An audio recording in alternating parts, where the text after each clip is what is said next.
Како го оценувате ова прекројување на државната каса? Дали проекциите се реални и ќе може ли во овој буџет да се соберат проектираните 4 милиарди евра кои што се планираат?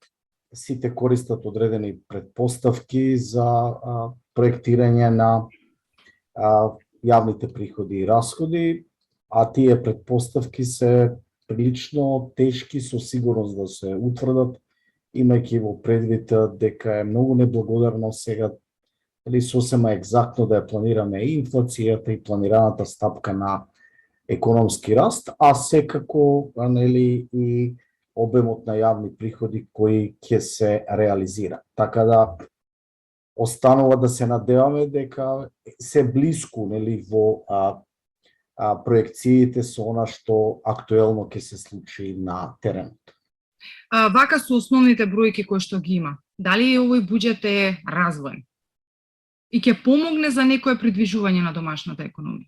Растот е тоа што мора нели да биде таргет, а јас лично не сум нели само со фискални мерки и со прекројување на буџетот истиот да се таргетира, туку сметам дека паралелно со прекривањето на касата треба да се влечат и нудат и активни мерки за поддршка и мотивирање нели на приватните инвестиции, а исто така и на странските директни инвестиции, затоа што единствено на тој начин ќе бидеме сигурни дека очекуваната и потребна стапка на економски раст ќе се оствари.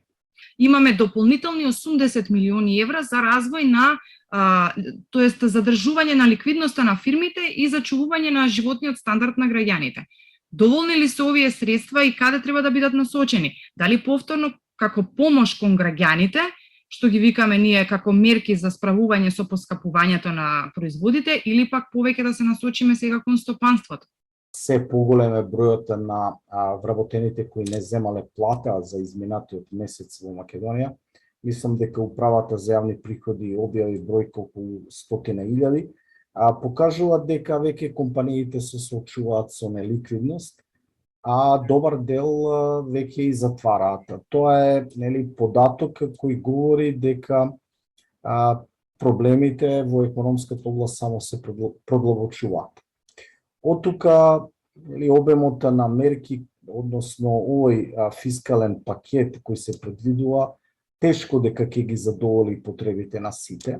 Државата би требала да ги наградува оние кои навистина работат, а имаат потреба, нели да ја зголемат работата, а секако да ги таргетира и да ги можеби оданочило оние кои нели не придонесуваат на тој план.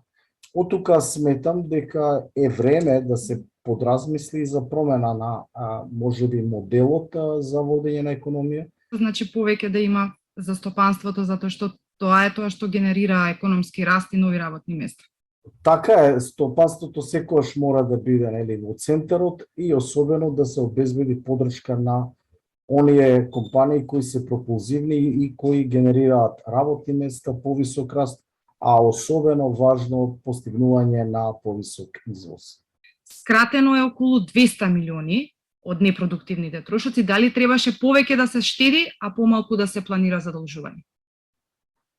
Предпоставувам дека вака е полесно, нели, да се задолжиме отколку да бараме активни политики и да штедиме, иако навистина, нели, ако збориме за економија и домакинско користење на ограничените финансиски средства, некако по-логично беше да биде поумерено задолжувањето.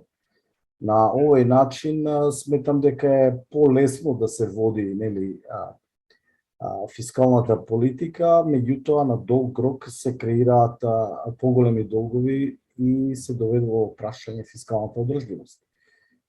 Доколку нели обезбедувањето на потребните финансиски средства биде од